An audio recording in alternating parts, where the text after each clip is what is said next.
faut-il diriger la recherche et surtout comment rediriger la recherche? J'ai envie de dire mise en pratique par différents cas.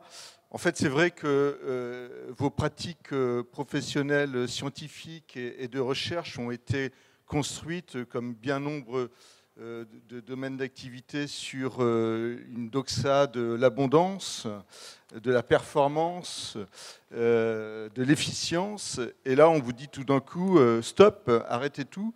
Maintenant, place à la sobriété. Évidemment, je caricature, mais enfin, c'est un peu ça, quoi, ce que le dérèglement climatique nous impose à toutes et à tous dans nos pratiques.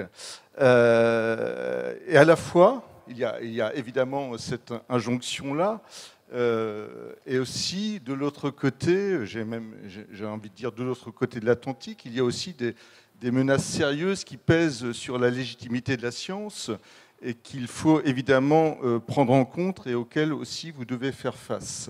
Donc vous êtes un peu pris en étau, mais malgré tout, vous agissez les unes et les autres à votre manière. Donc les présentations ont déjà été faites, je n'y reviens pas. Philippe Emmanuel Roche, on va commencer par vous, sachant que, alors on a évidemment, il y a une contrainte, il y a une contrainte d'1 heure, donc vous allez vous exprimer dans un premier temps et on essaiera aussi d'échanger avec la salle. Philippe Emmanuel Roche, vous, au sein de l'Institut Unel, vous avez une démarche assez surprenante, puisque vous avez réclamé une baisse de budget de fonctionnement dès lors que ça s'applique à une démarche de sobriété. J'imagine que vous avez été extrêmement bien reçu par nos idylles, parce que c'est assez rare. Est-ce que vous pouvez nous expliquer cette démarche et quels sont les principes, on peut les connaître, mais les raisons de la démarche et aussi quels sont aujourd'hui les premiers résultats? Oui, avec plaisir. Juste pour commencer, je vais rebondir sur, vous mentionnez une injonction de sobriété, en fait, elle n'est pas si violente que ça, hein. Si on regarde tous les textes officiels, les schémas directeurs, par exemple, qui s'appliquent aux universités, aux organismes de recherche, je me suis amusé à chercher la statistique d'occurrence du mot sobriété. Très souvent, c'est 0. Donc, on nous invite à optimiser les choses, à être plus efficace, mais à repenser nos pratiques, pas être sobre. Le mot est assez tabou. Donc, alors, je vais parler d'un outil de financement qui est un peu technique. Donc, Alexandre Monin a très bien présenté, mieux que je saurais le faire, le système de financement de la recherche, mais je vais quand même me permettre de remettre une couche, parce que c'est important pour la suite de l'exposer, en tout cas pour ceux et celles qui ne connaîtraient pas le mode de financement de la recherche publique aujourd'hui. Donc la plupart des chercheurs et des chercheuses n'ont pas un budget propre pour mener leur recherche.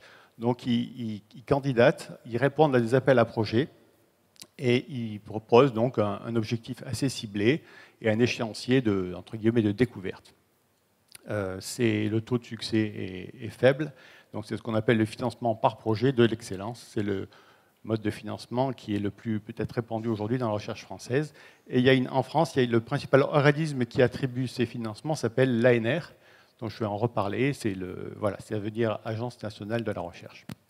Donc avec des collègues, alors pas que de l'Institut Néel, de différents labos en France, de physique, ingénierie, écologie, biologie, maintenant sciences de l'environnement, mathématiques aussi. On a effectivement développé un nouvel instrument et dont nous souhaitons que l'ANR se saisisse. Donc je vais vous en présenter les grandes lignes et le retour que nous a fait récemment cette agence sur cet instrument. Donc comme vous le savez, malheureusement, depuis une quinzaine d'années, les mesures pro-environnement qui touchent directement ou indirectement à la recherche s'accumulent. On en a à l'échelle internationale, européenne, française, ministérielle, enfin à toutes les couches jusqu'au laboratoire. Mais si on est un peu lucide, ça ne marche pas. Si on regarde juste la question climatique, l'objectif d'1,5 degré est dépassé. L'État français a été condamné pour carence fautive. Et si on regarde les bilans d'émissions de gaz à effet de serre des laboratoires, ils sont guère plus brillants. Donc l'empilement de mesures ne suffit pas à alléger réellement notre empreinte, ni à amorcer une transformation de fond.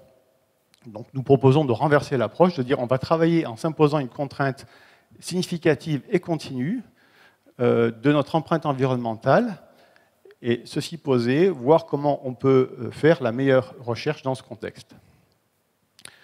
Donc c'est l'essence de la proposition. Si on regarde l'essentiel des impacts de la recherche aujourd'hui, ils proviennent des achats, et donc les équipements, les consommables, les services, etc. Et donc, si on veut réduire significativement notre empreinte, il faut réduire significativement les achats. On ne va pas se contenter de faire des achats un peu plus éco-responsables. On ne va pas pouvoir aller très loin comme ça. Donc, et réduire ces achats, c'est un levier intéressant parce que ça agit simultanément aussi bien sur notre empreinte climat que biodiversité, que pollution, que consommation de ressources d'eau douce. Enfin, c'est un levier assez puissant. Donc, on a retenu l'idée qu'il fallait réduire les achats et le volume d'achat en euros. C'est un indicateur simple et ça permet de se concentrer sur l'essentiel sans s'embarquer dans la lourdeur administrative et la faiblesse scientifique qu'aurait une comptabilité carbone, une comptabilité pollution et tout ça. Donc on s'est dit, tiens, voilà, on va réduire nos achats. De combien ? 10%, ça nous permet de rattraper un petit peu l'objectif de réduction d'un facteur d'eau d'émission carbone d'ici 2030. Donc 10% par an de réduction de nos achats en euros, c'est la ligne de base. Et la question qu'on se pose tout de suite, c'est comment ça va dégrader et impacter la qualité de la recherche. Donc, on a identifié 2 leviers qui sont compatibles avec la politique actuelle de financement par projet de l'excellence. Parce que ça, c'est quelque chose qu'on ne va pas pouvoir bouger facilement. Donc, on fait avec et on regarde comment on peut jouer. Donc, le premier levier, c'est jouer sur la grande fragmentation des financements dans les labos. Ils sont fragmentés dans le temps, ils sont fragmentés sur le personnel et sur les sujets. Et ça empêche cette fragmentation de bénéficier de la force des collectifs dans les labos, souvent. Donc notre idée est de créer des conditions, par exemple, de mutualisation des achats, au lieu d'avoir des achats séparément par les différents acteurs, et aussi plus de coopération ou de collaboration entre personnels, plutôt que de compétition à la recherche des budgets. Donc le deuxième levier, c'est renforcer l'autonomie scientifique des chercheurs et des chercheuses, ce qui leur permettra de s'orienter vers des sujets plus risqués plutôt que des sujets à la mode, qui sont beaucoup plus bankable pour les agences, d'être plus agile et réactif aussi si une opportunité se présente. On est moins tenu de suivre un échéancier de découverte préétabli à l'avance.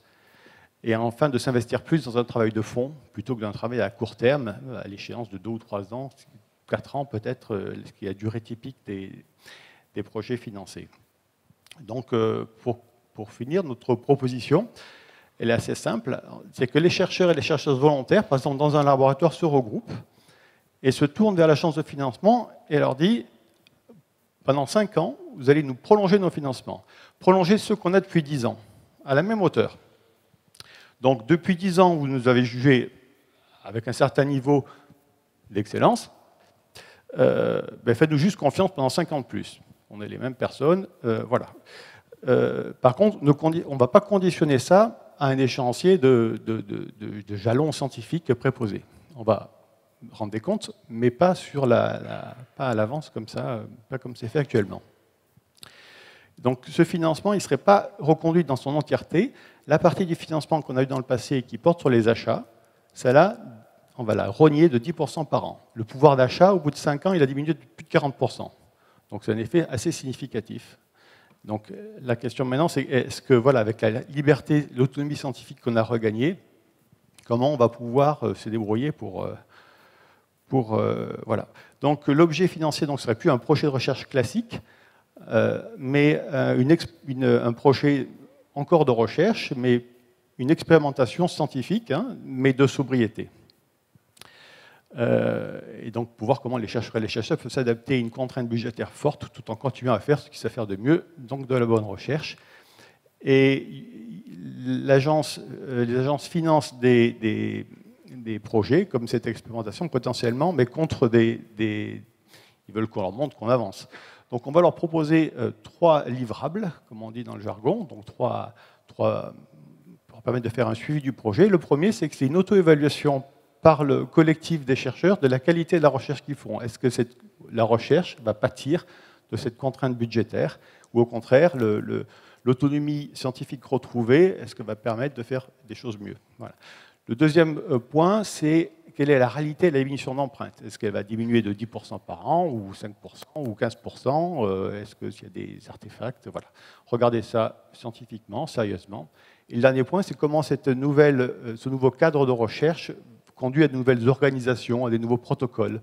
Voilà, observer ça, étudier ça, analyser ça, et aussi faire ce retour pour que cette expérience puisse bénéficier au bout des 5 ans à d'autres. Et donc pour finir, je vais juste citer que le CNRS, depuis 2 ans, nous a suivis dans cette démarche.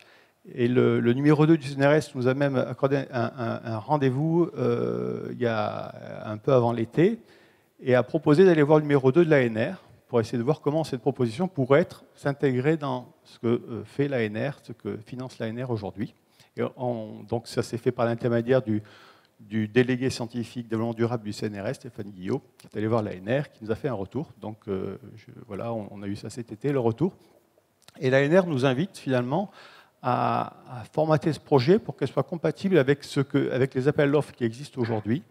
Donc à identifier des collectifs de chercheurs en France dans différentes disciplines. Par exemple, moi, ce serait la physique de matière condensée. On fait un groupe de chercheurs et on va proposer un tel projet à l'ANR. Donc de soumettre conjointement, simultanément, à travers la France, à l'ANR, des projets qui se rentreraient dans ce cadre. Et donc on est en train de se lancer dans la préparation de ce truc-là. Merci. Merci, oui. En fait, comment ont réagi vos collègues? Est-ce que vous avez pu mobiliser un certain nombre de chercheurs autour de cette démarche? Et donc là, si j'ai bien compris, l'ANR serait prête à faire évoluer ces appels d'offres en fond. On n'en est peut-être pas encore là. Non. Alors l'ANR nous a dit qu'ils ne sont pas structurés aujourd'hui pour être capables d'évaluer un projet comme ça s'il leur est soumis par des chercheurs qui sont issus de différentes disciplines scientifiques. Donc elle nous dit, allez, coaguler par discipline, et comme ça, vous allez chacun soumettre ce projet au comité d'évaluation scientifique de votre discipline dans l'ANR. Et dans ce cadre-là, ça serait un ovni, hein, mais ils ont dit, OK, ça rentre dans les clous, ça on peut le prendre. Donc cette petite gymnastique va nous permettre de travailler dans le cadre des appels d'offres actuels, parce que ça se discute de longtemps à l'avance, le format des appels d'offres. Concernant la réaction de nos collègues, bon, il y en a qui me disaient il y a 1 an et demi, jamais vous aurez une réponse de l'ANR. Donc bon, là on est, voilà, maintenant, il y en a on a été rejoints, ne serait-ce que la semaine dernière, par 3 ou 4 personnes. On est une demi-douzaine aujourd'hui de porteurs actifs sur ce projet. Voilà, on a été rejoints, donc la dynamique est favorable. On a essayé de voir comment... Alors ce projet, il a quelque part une faiblesse, c'est qu'il est intéressant que pour les gens qui ont eu des contrats dans le passé. Alors, on veut être efficace. Notre impact, il est lié aux achats, donc il faut travailler sur les achats, donc ceux qui ont eu des achats, donc c'est ceux qui ont eu des contrats. Donc c'est un choix d'efficacité, mais c'est un type de projet qui un peu exclut les gens qui n'ont pas eu de contrat. Donc ça, c'est une limite. Donc ces gens, on essaie de voir comment on peut les intéresser, mais le fait que les chercheurs qui bénéficieraient de ce contrat s'interdisent automatiquement de recandidater, parce que l'idée, c'est pas d'avoir plus de sous, hein, c'est pas intéressant pour des gens qui n'ont pas eu des contrats. Si on leur dit, vous n'allez pas avoir d'argent, et en plus, vous ne pouvez pas candidater. Donc voilà, on n'a pas réussi, on ne peut pas embarquer avec quelque chose comme ça tout le monde, mais c'est un choix délibéré d'efficacité pour réduire l'empreinte carbone. Enfin, le carbone et toutes nos formes d'empreinte. Merci. Laurence Monnoyer-Smith, vous êtes donc directrice du développement durable au CNES, en charge de la RSE. S'il y a bien un domaine qui fait rêver, c'est le spatial, un domaine qui est lié à tous les imaginaires de l'infini, peut-être aussi les imaginaires de l'abondance, c'est le spatial. Donc comment on travaille les questions sinon de sobriété, en tous les cas, la façon dont on peut réagir face au dérèglement climatique dans le spatial, sachant que le CNES a mis en œuvre une feuille de route en 2024. Est-ce que vous pouvez nous en dire plus ? Oui, merci. Merci de cette invitation. Effectivement, on a en fait plusieurs dispositifs qui nous ont un peu motivés. Outre le fait que, personnellement, je suis particulièrement motivée. Ce qui est quand même important, il faut toujours du leadership quelque part. On en a quand même une, c'est que donc il y a quand même une incitation nationale auprès des agences et des établissements publics. Il y en a pour les universités, c'est le schéma DDRSE, mais il y en a plus largement pour les agences d'État, qui est une circulaire d'État, qui était un dispositif qui s'appelle État éco-responsable, dans lequel, pour le coup, il est quand même question de sobriété, avec du reporting sur une trajectoire de diminution de l'empreinte environnementale, pas uniquement carbone d'ailleurs, parce que c'est un dispositif qui existe depuis assez longtemps, ça fait 15 ans que ça existe, et puis il s'est beaucoup accéléré ces 5 dernières années. Avec une demande globale pour l'ensemble des agences d'État d'un reporting auprès des tutelles, d'une trajectoire de diminution, et en particulier depuis la guerre en Ukraine, avec un plan de sobriété structuré et une stratégie bas carbone pour toutes les agences. Donc on a quand même mis en place, donc quand je suis arrivée il y a 5 ans, non seulement une stratégie RSE, mais aussi une stratégie bas carbone propre à l'établissement, sachant qu'on a aussi un rôle d'animation de l'écosystème, et c'est ce qui va pouvoir me permettre de répondre à la fois au niveau CNES et ensuite avec une montée en généralité au niveau écosystème spatial. Donc on a mis en place cette stratégie bas carbone qui est alignée sur la stratégie nationale bas carbone, avec une ambition de réduction, de parvenir à une contribution à un zéro émission nette à horizon 2050. Donc c'est cette forme de trajectoire qui comprend une partie qui est compliquée, qui est la partie guyanaise. La partie toulousaine, le réseau de chaleur, etc. Enfin bon, on a des facilités d'avoir une diminution de notre empreinte carbone, modulo ce qui a été dit sur la recherche et mettre en place sur la recherche. On a aussi dû s'attaquer quand même au sujet de l'empreinte carbone extrêmement importante de la partie guyanaise de nos travaux, puisqu'on est en région, un système non interconnecté avec un facteur d'émission assez important pour la production d'énergie, et sachant que quand on fait de l'assemblage de satellites dans un territoire tropical, inutile de vous dire qu'en termes de consommation énergétique, c'est une vraie catastrophe. Donc les 200, la base spatiale, c'est en termes énergétiques, c'est 80% des émissions du CNES. Donc on s'est attaqué à ça d'abord. Donc on a travaillé là-dessus, et ça, c'est un travail du coup qui a impulsé au sein du CNES toute une série d'actions pour pouvoir mobiliser l'ensemble des directions à travailler sur une réduction des émissions dont on a en fait rapidement identifié les endroits où elles étaient le plus cruciales. Donc j'ai dit la Guyane sur la partie énergétique, d'où du photovoltaïque, d'où un grand programme régional de production d'hydrogène vert, un programme territorial d'ailleurs, et pour le coup en métropole, où il faut qu'on s'attaque au numérique, aux bâtiments, qui sont les principaux pourvoyeurs d'émissions, et à toute la partie économie circulaire, économie de la fonctionnalité, et donc toute la partie revue des process de production avec des analyses de cycle de vie pour identifier les facteurs qui sont les plus émissifs, et la réduction de l'ensemble des coûts d'émissions et environnementaux liés à la logistique, qui est très importante. D'ailleurs, qui nous permet aussi de compter les émissions d'eau et les dangers, enfin, je veux dire, les risques associés à des enjeux plutôt géopolitiques qui sont quand même très importants dans le secteur spatial. Donc, on a fait toute cette démarche-là, et ça nous a amené à produire, à la demande de Bercy, ce travail ayant été fait pour le CNES, de le faire pour la filière. En parallèle, c'est-à-dire pour la filière, pour l'industrie. En parallèle, le CNES travaille avec les chercheurs. Je ne sais pas si vous êtes familier de l'organisation spécifique de l'interface spatiale recherche, mais il y a une interface qui est organisée de manière très structurelle et depuis 60 ans, qui est donc, il y a une communauté interdisciplinaire, toutes les sciences du spatial, qui se réunit tous les 5 ans. On appelle ça le comité de prospective scientifique.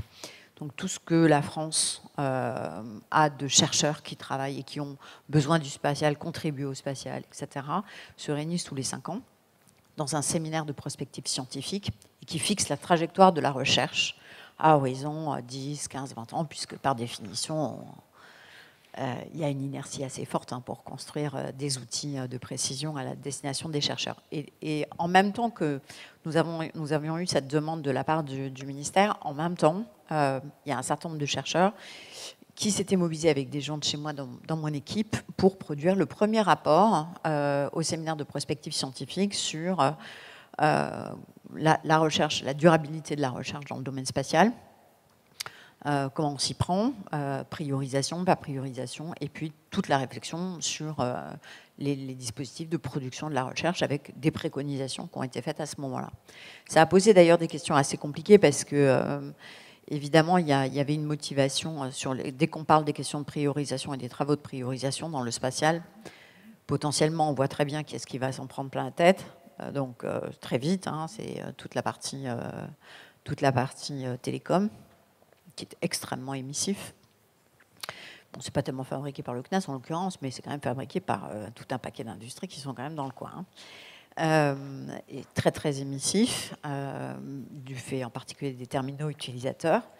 Et puis après, dans la partie recherche, beaucoup de chercheurs se sont inquiétés de se dire oui, mais alors finalement, toute la partie recherche sur l'exploration, elle va pâtir d'une tentative de priorisation des émissions en faveur, par exemple, de l'observation de la Terre et de tout ce qui contribue d'ailleurs au suivi du système Terre et aux conséquences des dérèglements climatiques de manière générique, qu'il s'agisse de l'eau, de la biodiversité ou de tout autre élément écosystème vivant.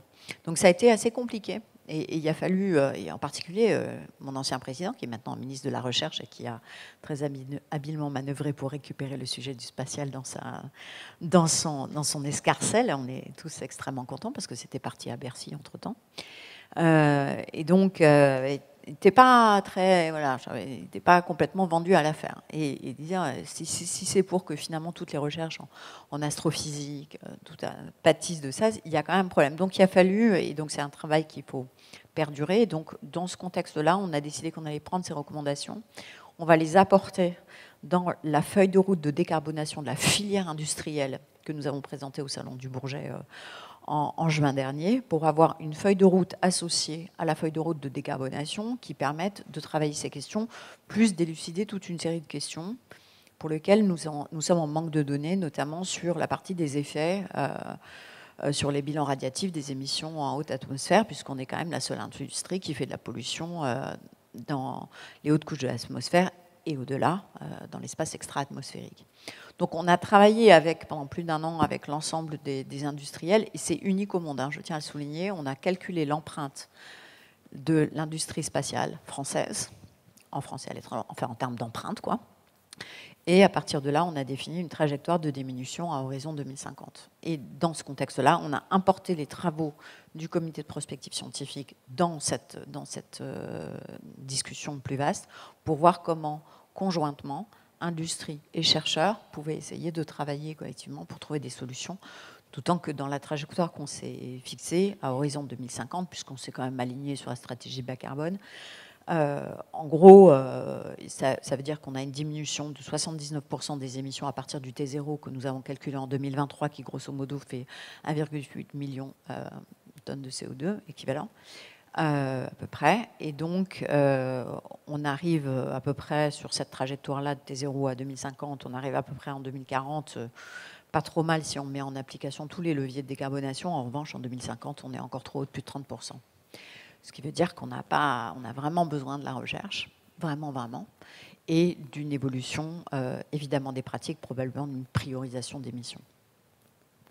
Merci pour cette présentation. J'imagine qu'il y aura un certain nombre de questions sur cette trajectoire. Vincent Blas, vous êtes doctorant en 2e année à l'IRIT et membre de l'ATECOPOL. Peut-être pour ceux qui ne connaissent pas l'ATECOPOL, dire en quelques mots de quoi il s'agit dans un premier temps. Oui, complètement. Donc l'ATECOPOL, c'est l'atelier d'écologie politique. C'est un regroupement de chercheurs sur Toulouse, sur la région toulousaine, qui essayent de réfléchir aux questions environnementales voilà, à travers des cycles de conférences, à travers des ateliers, et essayer d'avoir un poids aussi plus ou moins important politique sur ces questions-là au sein des laboratoires toulousains. Voilà, effectivement, et j'ai rejoint ce collectif quand j'ai commencé ma thèse, donc il y a 2 ans, 3 ans, 2 ans, pardon, je suis dans ma 3e année, parce que c'est des questions qui m'intéressent et que j'ai voulu aborder. Et effectivement, et donc au sein de mes laboratoires, j'ai essayé de mettre en place des mesures concrètes, directes, en tant que doctorant. Donc à mon échelle, c'est toujours un peu compliqué. C'est des initiatives qui arrivent régulièrement dans les laboratoires de recherche. C'est la mise en place de groupes de travaux sur les enjeux environnementaux. C'est des choses que j'ai pu discuter avec d'autres collèges aussi doctorants. Donc ce témoignage que je donne n'est pas que individuel. Il y a aussi d'autres personnes qui ont vécu ça. Ces initiatives, souvent, elles visent à mettre en place donc, un groupe de travail, comme je viens de dire, pour prendre en compte les enjeux environnementaux. Et quasiment à chaque fois, ces projets donc, sont soutenus par les directions qui sont assez ravies de ça, notamment pour une chose qui est particulière, qui est l'HERS, où pouvoir mettre en place dans l'HERS, donc l'HERS, c'est le comité qui évalue les laboratoires et qui donne une évaluation au laboratoire. Pouvoir mettre une petite ligne pour dire on a mis en place des choses sur les enjeux environnementaux, c'est toujours bien vu. Et donc ça marche assez bien au début, surtout pour faire de la sensibilisation, voire même, on en parlera après, mais calculer le bilan carbone avec des outils comme Labo 1.5. Voilà. Puis ce qu'on a remarqué quand même, c'est que dès qu'on vient au moment de mettre en place des mesures concrètes, par exemple réfléchir à la suppression de vols qui ne sont pas forcément utiles, ou mettre en commun des équipements ou réduire les achats, comme on vient de le présenter, mais tout de suite il y a beaucoup moins de soutien de la part des directions, des responsables. Les mesures sont souvent ralenties, voire complètement abandonnées. Et voilà, et dès qu'il s'agit de réellement prendre le problème à bras le corps, on a l'impression que c'est pas ce qui a envie d'être mis en place, c'est pas le mouvement qui est suivi, et que personne ne souhaite prendre la responsabilité. Et pourtant, je pense que la recherche et les acteurs de la recherche en général ont des responsabilités là-dedans. C'est les premiers qui sont en première ligne dans tout ce qui est l'innovation, les nouvelles technologies, qui sont extrêmement énergivores. On parle du spatial, hein. On peut parler de l'aviation, on peut parler de plein de sujets. Et moi, je vais en citer une qu'on a un peu parlé aussi, c'est l'émergence de l'IA. C'est mon domaine de recherche. Je travaille dans un laboratoire d'informatique. Et pour moi, c'est un exemple parfait. Parce que l'impact environnemental, matériel et humain de l'intelligence artificielle, elle n'est plus à démontrer aujourd'hui.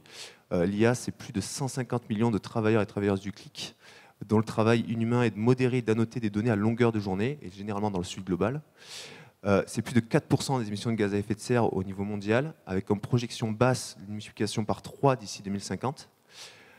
C'est des milliards de litres d'eau pour refroidir les serveurs, dont on fait le choix d'ailleurs politique de prioriser au détriment de populations locales. Donc ça c'est important. C'est aussi une extraction massive de minerais qui génère des pollutions locales énormes en Chine, au Brésil, au Kazakhstan par exemple. Là aussi au détriment des populations locales, hein, et toujours au profit de grands groupes industriels. Et qu'est-ce que la recherche fait dans tout cela ? Eh bien franchement, en tout cas dans mon laboratoire, mais je sais que c'est le cas un peu partout, elle fonce la tête la première dedans. C'est-à-dire qu'on est poussé par ce besoin de produire et de publier massivement. On est aussi poussé par un verrouillage imposé par l'État et par les grands groupes industriels, la finance de manière générale, les big data notamment,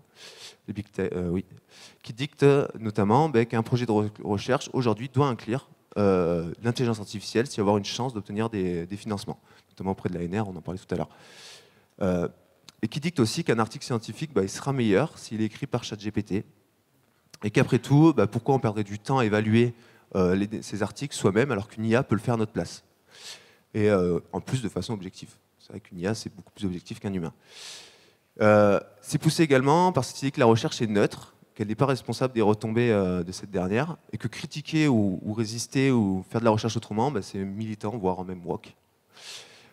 Pourtant, l'IA aujourd'hui, ça n'a jamais été aussi dangereux pour la recherche elle-même. La génération de deepfakes, de fake news, écrit à l'aide de l'IAG, ça alimente le doute scientifique, la défiance envers les scientifiques, au service de croyances et d'idéologies qui sont souvent racistes, homophobes, anti-scientifiques. La parole des chercheurs et des chercheuses est souvent remise en doute par la technique dont ils ont elles-mêmes participé à leur création. Et pire encore, la multiplication des projets de recherche écrits par l'IA, je parle bien de projets de recherche et pas d'articles, écrits par l'IA, d'hypothèses formulées par celle-ci, c'est ce qu'on voit aujourd'hui dans les laboratoires d'informatique, nous fait nous interroger directement sur qu'est-ce que la recherche, en fait. À quoi bon continuer à en faire si l'IA est capable de le faire à notre place? On pourrait se poser cette question.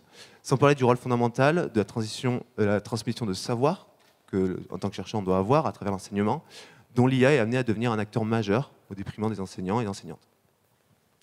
Pourtant, aujourd'hui, la recherche, elle continue d'être au service de ce système extrêmement productiviste, profondément injuste, et qui profite à une poignée d'individus au détriment de tous les autres, et dont les projets de société sont profondément antidémocratiques, voire eugénistes pour certains, si je peux nommer Musk par exemple, et qui donc ne font plus aucun doute.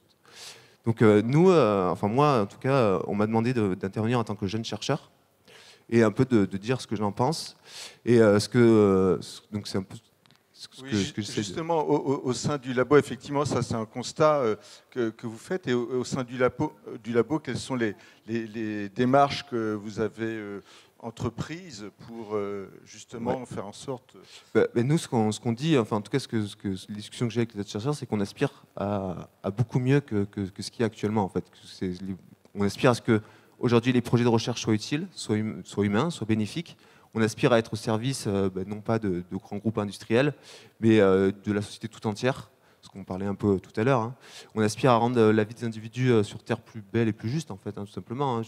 Voilà, et typiquement les ateliers sens qui ont été présentés tout à l'heure vont dans le sens de ce qu'on évoquait. Et enfin, on aspire à pouvoir continuer aussi à s'émanciper en apprenant, ce que l'IA peut nous enlever aussi, hein, en partie, et en partageant notre savoir auprès des générations futures, ce qu'on nous enlève. Et voilà. Et concrètement, il y a des choses qui sont mises en place. Moi, personnellement, je trouve que ça ne va pas assez loin. Je pense qu'il faudra aller plus loin. C'est difficile en tant que jeune chercheur. Concrètement, justement, qu'est-ce qui est mis en place? Ce qu'on a évoqué par exemple tout à l'heure, hein, ce qu'a présenté Alexandre tout à l'heure, je pense que c'est des exemples concrets. Labo 1.5, je crois que c'est ce qui va être présenté juste après, par exemple, c'est quelque chose qui avance, mais ça reste très limitant et très limité.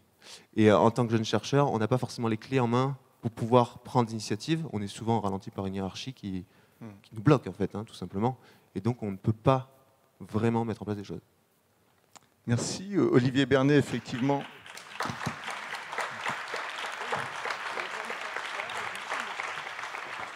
Vous êtes chercheur CNRS en astrophysique et vous êtes cofondateur du Labo 1.5 qui travaille justement, qui vise à réduire l'empreinte carbone dans la recherche.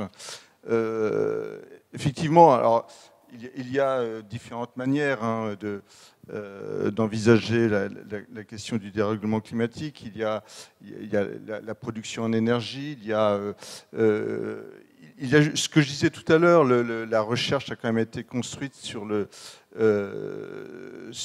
l'abondance, sur le fait de publier le maximum d'articles, d'être le plus possible invité dans les colloques et les symposiums. Là aussi, ça pose question, parce qu'évidemment, dès lors qu'on se déplace, l'empreinte carbone augmente. Vous, c'est des questions sur lesquelles vous avez longuement réfléchi et agi. On a essayé en tout cas. Je vais commencer par dire que je rejoins ce que Philippe a dit juste avant, qui est que, en tout cas en 2018, quand ce collectif Labo 1.5 a émergé, en fait, les organismes de recherche ne se préoccupaient absolument pas des questions environnementales, mais vraiment pas du tout. C'est-à-dire qu'ils avaient l'obligation légale, par exemple, de faire leur bilan de gaz à effet de serre. C'est quelque chose qu'ils ne faisaient pas. Donc voilà, donc on a été un certain nombre, c'était le moment où il y avait toutes les marches pour le climat, c'était avant le Covid, c'était un peu un autre monde qu'on a oublié. Il n'y avait pas de visioconférence, tout ça, voilà, c'était autre chose. Et donc à ce moment-là, on s'est dit avec plusieurs personnes qu'il fallait essayer d'agir, de faire quelque chose, puisque en tout cas, les organismes n'avaient pas l'air et les universités non plus, hein, j'insiste, à ce moment-là, à part quelques rares exceptions, le PFL qui a été évoqué tout à l'heure en fait partie, ne faisait quasiment rien. Donc on a créé ce collectif et derrière, il y a une idée qui est très importante que je veux mettre en avant, c'est une idée de réappropriation. C'est-à-dire qu'on voulait aussi que ce soit une manière pour les gens de pouvoir eux-mêmes faire quelque chose parce qu'on faisait face à un sentiment qui était partagé par beaucoup de personnes dans la communauté scientifique qui était celui d'une perte de sens. C'est-à-dire que les gens, ils se disaient, je fais ma recherche, je fais mes trucs, je fais mon informatique, ma petite manip de physique ou ma grosse manip de physique quand on est astrophysicien comme moi. Mais au fond, à quoi est-ce que cela sert si on va dans le mur et qu'on continue business as usual et qu'on ne fait rien pour ce qui est en train de se produire? Donc l'idée, c'était ça, et c'était qu'on puisse fournir aux gens, dans les laboratoires, des moyens concrets de s'investir pour faire quelque chose. Alors il y a eu plusieurs dimensions dans Labo 1.5, donc a commencé au début 2019, suite à une tribune qu'on a publiée dans Le Monde. Je ne vais pas toutes les évoquer parce qu'il y en a beaucoup, mais une des dimensions principales, ça a été celle de la mesure. On s'est dit, encore une fois, en 2018, quand vous parliez de l'empreinte carbone, des gens vous disaient « Ah bah oui, mais moi j'ai entendu dire qu'un aller-retour Paris-New York, c'était équivalent à 1 heure sur Skype. » Voilà, c'était vraiment des choses qu'on entendait. C'est des discours aussi de forme de déni, évidemment, hein, qui étaient portés par certaines personnes, en particulier souvent les personnes les plus seniors dans la communauté scientifique. Mais en tout cas, on n'avait pas de réponse. Donc une des premières étapes, ça a été de mettre en place les outils libres, gratuits, open source, pour faire ce type de mesures. Et donc, on a développé l'outil qui s'appelle GES 1.5, qui est devenu une référence au niveau mondial et qui a permis en France de réaliser le bilan gaz à effet de serre de plus de 1000 laboratoires. Donc ça, je considère que c'est quand même quelque chose de très concret. Alors évidemment, ce n'est pas une solution à tout. Et d'ailleurs, on a des critiques par rapport à ça. Des gens nous disent, oui, en mettant à disposition cet outil de mesure, finalement, vous contribuez au fait qu'on ne fasse rien parce qu'on mesure et puis après, on ne fait rien. Bon, moi, je pense que ce n'est pas vrai. Je pense qu'on est quand même obligé de faire une mesure si on veut pouvoir agir. Ça a été la première chose. L'autre aspect qui était très important pour nous, c'était, et ça rejoint des questions qui ont été évoquées déjà, c'est on voulait continuer à faire de la recherche.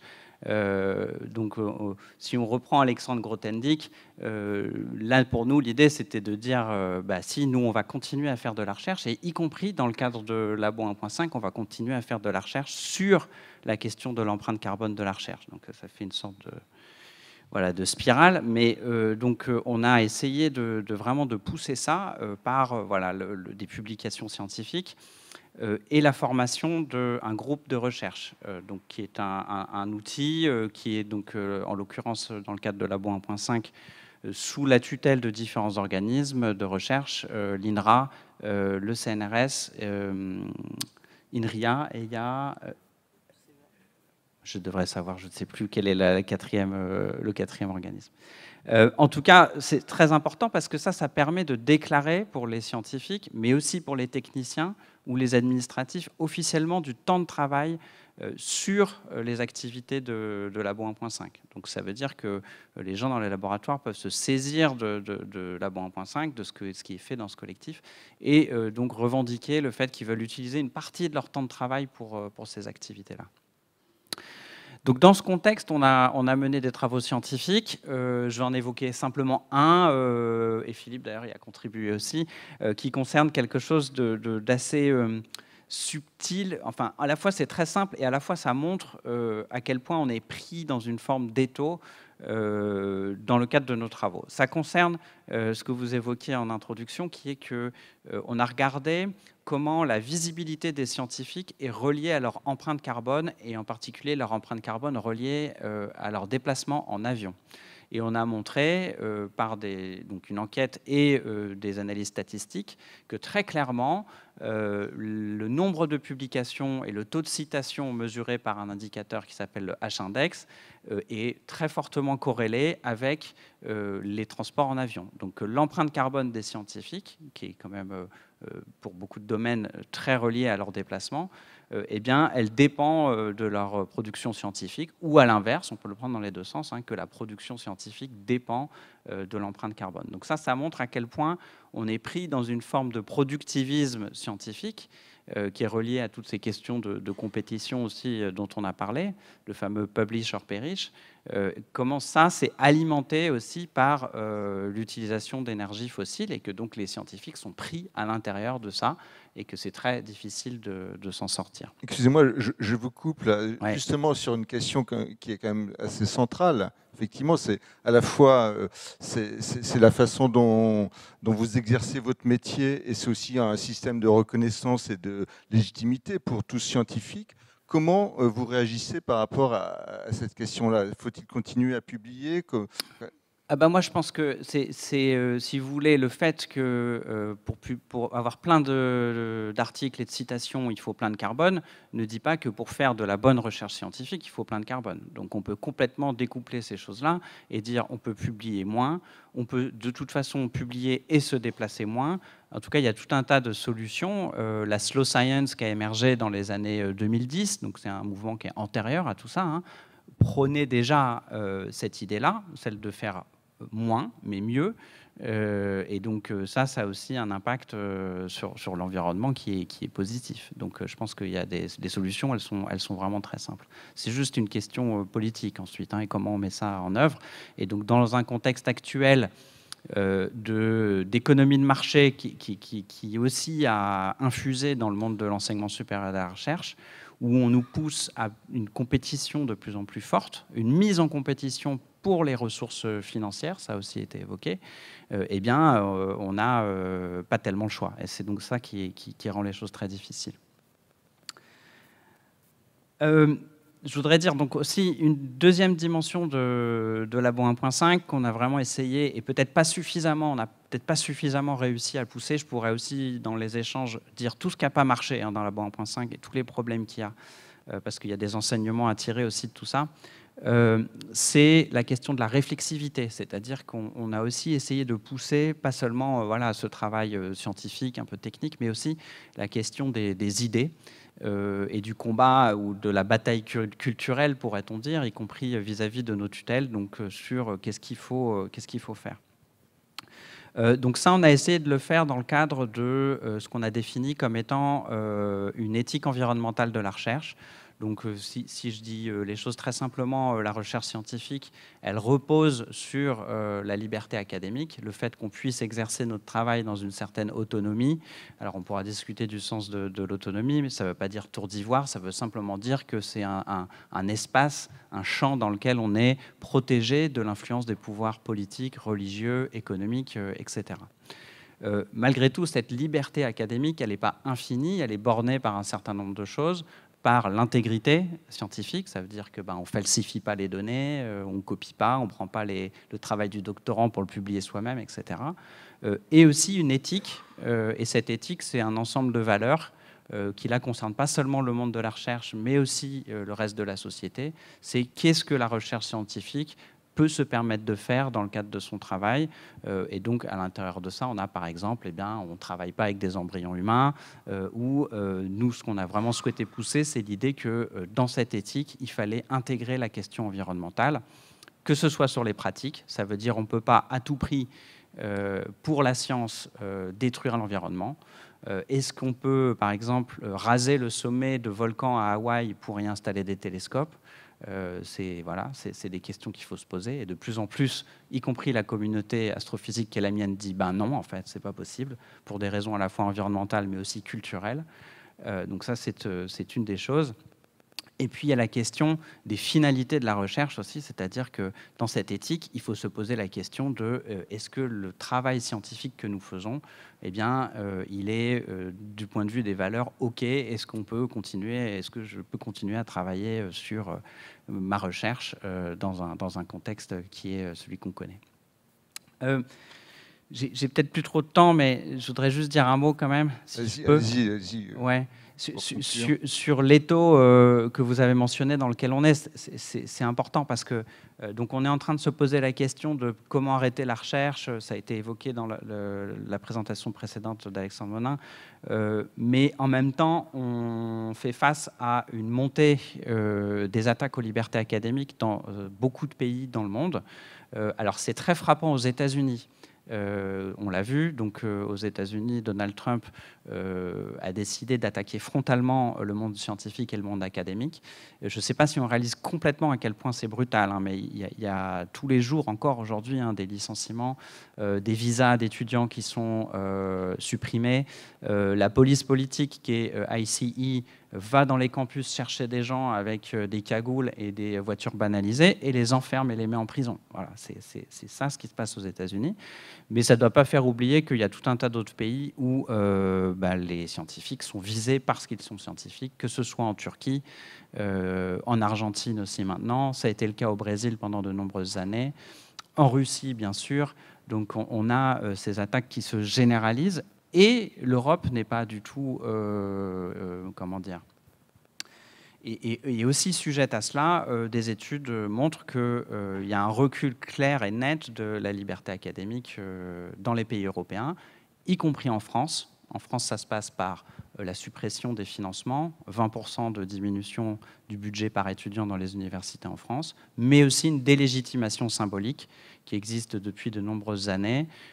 Encore très récemment, le ministre de l'Enseignement supérieur et de la Recherche qui dit aux scientifiques qu'ils sont une bande de nuls, je vous conseille d'aller voir, c'est quand même assez saisissant, et que les universités sont à la ramasse. Voilà, donc la délégitimation par les responsables eux-mêmes, je trouve que ça montre aussi qu'il y a quand même un problème.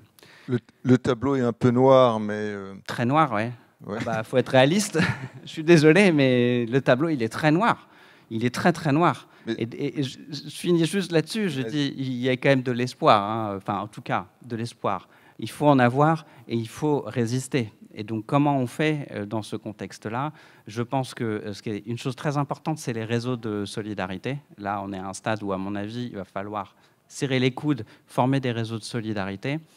Et puis, il y a un combat, il y a cette bataille culturelle, c'est-à-dire qu'il faut absolument quelque chose qui a énormément émergé et soutenu toute cette vague orwellienne, c'est l'utilisation des mots et la dénaturation des mots.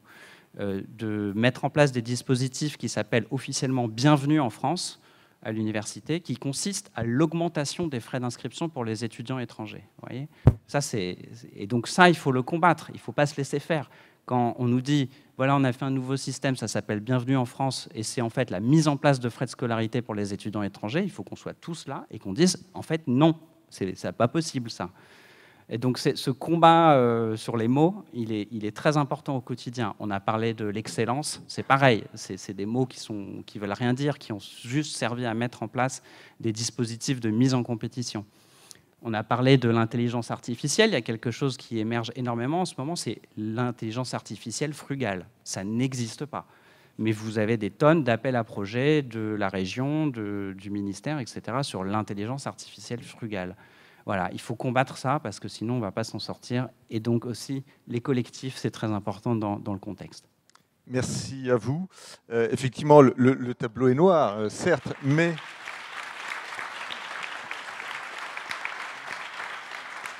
Mais vous êtes la preuve que vous agissez les uns et les autres, effectivement sous forme de collectif.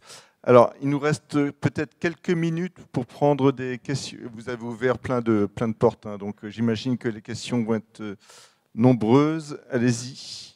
Allez. On va peut-être en prendre 2 ou 3, puis ensuite... Merci beaucoup pour ces interventions. Alors moi, j'aurais un petit commentaire et ensuite une grosse question. Le petit commentaire, c'est pour vous, Monsieur Fourreau. Vous avez commencé par dire que le dérèglement climatique nous impose la sobriété. J'ai trouvé la formule assez étonnante, parce qu'en réalité, le dérèglement climatique, c'est la conséquence de l'absence de sobriété qu'on a eue pendant 200 ans. Du coup, c'est pas du tout quelque chose qui est arrivé sur la soupe, un nouveau problème qu'il faut attaquer et résoudre. En fait, c'est le problème qu'on a nous-mêmes créé. Donc, je voulais rappeler un petit peu ça, parce que la formulation est bizarre. Et j'ai une question pour Madame Monnoyer-Smith. Je vous ai déjà entendu, je crois, dans une conférence à Rennes il y a quelque temps. Et vous aviez à peu près dit la même présentation, je crois me souvenir. Je me posais la question vis-à-vis du CNES, en tant que représentante du CNES, quelles étaient vos perspectives de croissance au sens économique? Parce qu'il n'y a pas si longtemps que ça, j'étais à Nantes dans une conférence où Airbus faisait la plénière et ils ont dit justement qu'ils adhéraient aussi aux objectifs nationaux 2050 de net zéro pour ici donc l'aérospatiale dont vous faites partie. Et il disait que l'objectif était donc de faire net zéro en 2050 et de doubler la flotte aérienne en service d'ici 2050. Donc 2 objectifs qui sont particulièrement ambitieux. Et du coup, je voulais savoir où est-ce que vous vous situiez dans cette démarche-là. Merci beaucoup. Oui, allez-y, puis on prendra d'autres. Oui, alors ça me fait un petit peu rire parce que le spatial et l'aéronautique, c'est 2 mondes très très différents. Moi, j'ai toujours dit que la feuille de route de décarbonation de la filière aéronautique était une vaste blague. D'ailleurs, on ne m'invite plus à Super-Héros parce qu'elle n'est absolument pas rigoureuse. Et donc, on est vraiment sur 2 modèles économiques, etc., qui n'ont vraiment pas grand-chose à voir. Donc, moi, je ne peux pas du tout dire où est-ce qu'on est par rapport à Airbus sur ce sujet-là, parce que ça n'a rien à voir. Le CNES n'a pas de perspective de croissance. Le CNES est une agence d'État. On vient de lui prendre 100 millions, là. Et puis l'année prochaine, on va encore lui prendre. Donc, en question de croissance, je crois que ça va être surtout de la décroissance organisée. C'est pas, ça ne me pose pas plus de problèmes que ça. En revanche, et je reformule votre question sur quelque chose qui peut vouloir dire quelque chose par rapport à la filière spatiale, c'est un vrai sujet, c'est que quand on a commencé à travailler sur la feuille de route de décarbonation de la filière, le gros problème, c'est que vous avez en face de vous beaucoup d'industriels qui sont extrêmement angoissés. Par définition, c'est-à-dire que vous êtes en train de leur dire, les gars, il y a moins 80% d'émissions à faire. Qu'est-ce que ça veut dire sur votre business model? Forcément, vous avez un grand vertige de la part de l'ensemble des industriels. Forcément. Il faut l'entendre, ça. C'est bien joli de dire, les gars, vous devez disparaître. Non, ça ne marche pas comme ça, la vie. Vous avez 80 000 employés dans le secteur spatial français. Vous avez le besoin de maintenir un accès souverain à l'espace, parce que c'est bien gentil, mais on ne va pas dépendre sur Elon Musk pour savoir où sont nos forces civiles et militaires. Donc, on a besoin d'avoir une industrie qui est toujours là dans 30 ou 40 ans. On en a fondamentalement besoin. Donc, qu'est-ce qu'on fait? C'est comment est-ce qu'on s'organise pour le faire? Comment? Et en fait, une fois qu'on est rentré dans cette discussion avec les industriels, avec TAS, Airbus, et puis tous les gens du New Space, enfin, je veux dire, il y a beaucoup de jeunes qui travaillent dans ce domaine-là, et on leur dit, comment on fait pour arriver à cet objectif-là? Qu'est-ce que ça veut dire en termes de mutualisation, d'optimisation, de priorisation des travaux?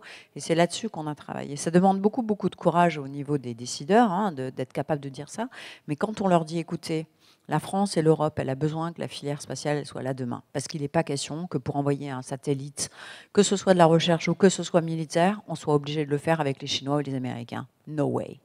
Donc, on veut qu'on continue à exister. Une fois qu'on leur a dit ça, les gars, ils se sentent un peu mieux. Ce qui n'est pas simple, parce que vous n'allez pas pouvoir dire ça à la filière aéronautique. Donc là, c'est grand moment de solitude quand même. D'ailleurs, on n'y est pas arrivé. Et donc, une fois qu'on a été capable de leur dire ça, on leur a dit, maintenant, comment on s'organise? On n'a pas trouvé toutes les solutions, on en a trouvé un certain nombre à horizon 2040, à horizon 2050, on les a pas toutes. Et la première sincérité des choses à dire, c'est de dire pour l'instant, on ne sait pas faire. Ce qui est certain, c'est que ce que la filière spatiale ne fera pas, ça ne pourra pas être fait par les bâtiments, l'automobile ou l'agriculture. Donc, c'est à nous de le faire.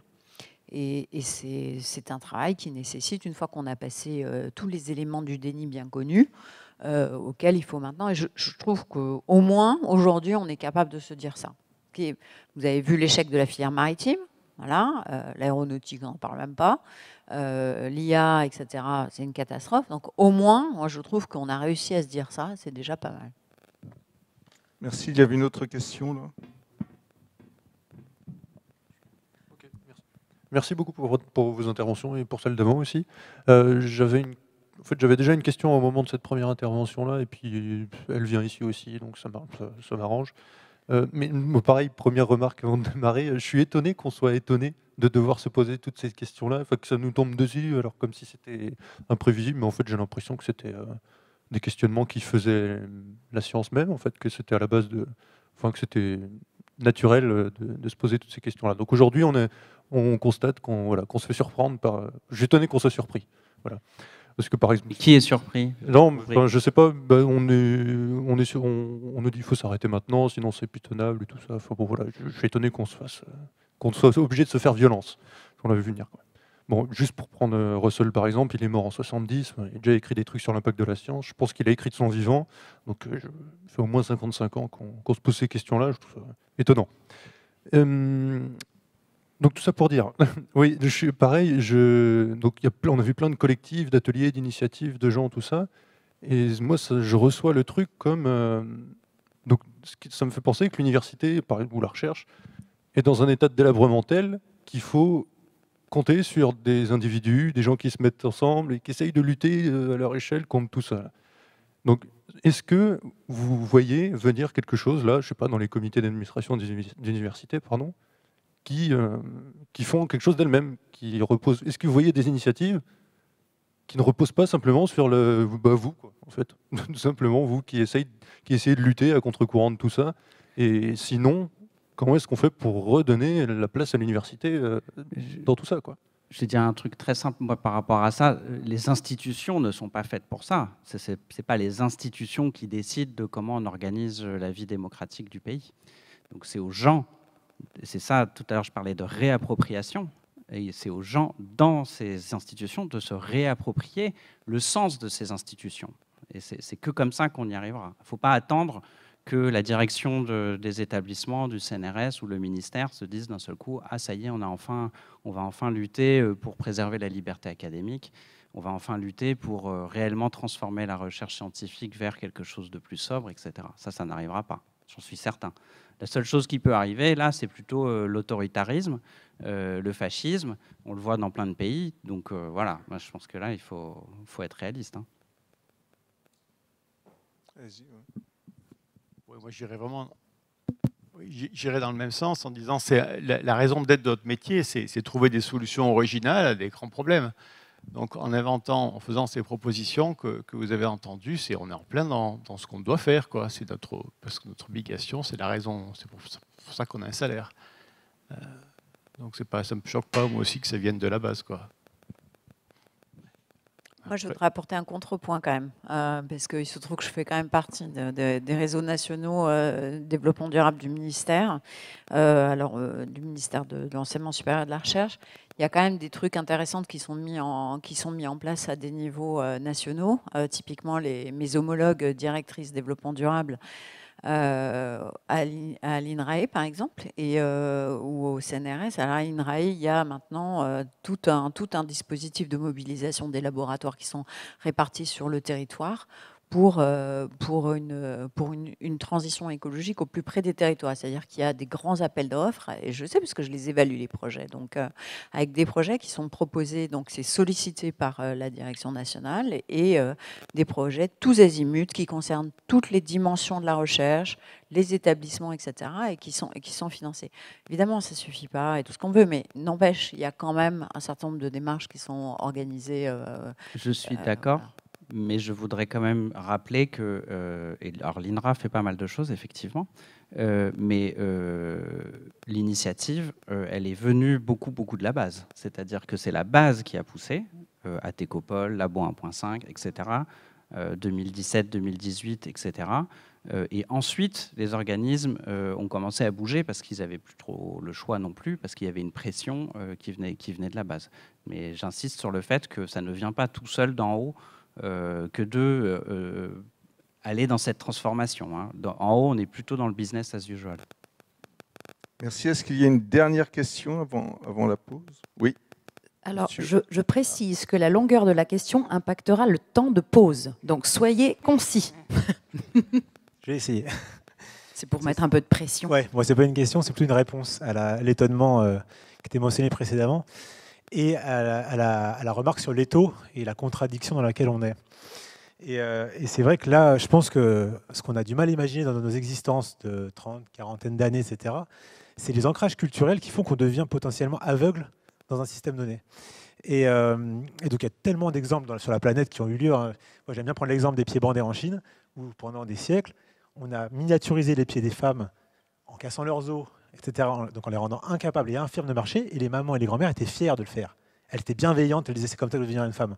Aujourd'hui, l'étau dans lequel on est pris, c'est qu'il y a un exercice économique qui est la structure dominante. L'argent, aujourd'hui, c'est ce qui régit le monde. Et donc de se dire je n'accepte plus l'autorité de cet outil monétaire comme comme autorité centrale de notre organisation, c'est l'étape qu'on doit passer.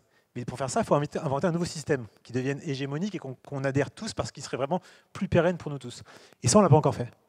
Donc en fait, on a plein d'impulsions partout, mais malgré tout, on doit gagner de l'argent. Si on ne gagne pas d'argent, on n'a pas de salaire, on ne vit pas. Et cet exercice de gagner de l'argent, make money, voilà, et là, on a la caricature qui est arrivée du système aux États-Unis, c'est ce système-là qu'il faut réussir à déstructurer et en inventer un nouveau. Donc il va falloir vraiment aller travailler très loin, en profondeur, sur notre culture, notre structure, et réinventer autre chose. Tant qu'on ne l'aura pas fait, on sera toujours étonné. Comme on n'a pas débandé les pieds des femmes pendant des siècles. Hein. C'est le même schéma pour moi. Voilà.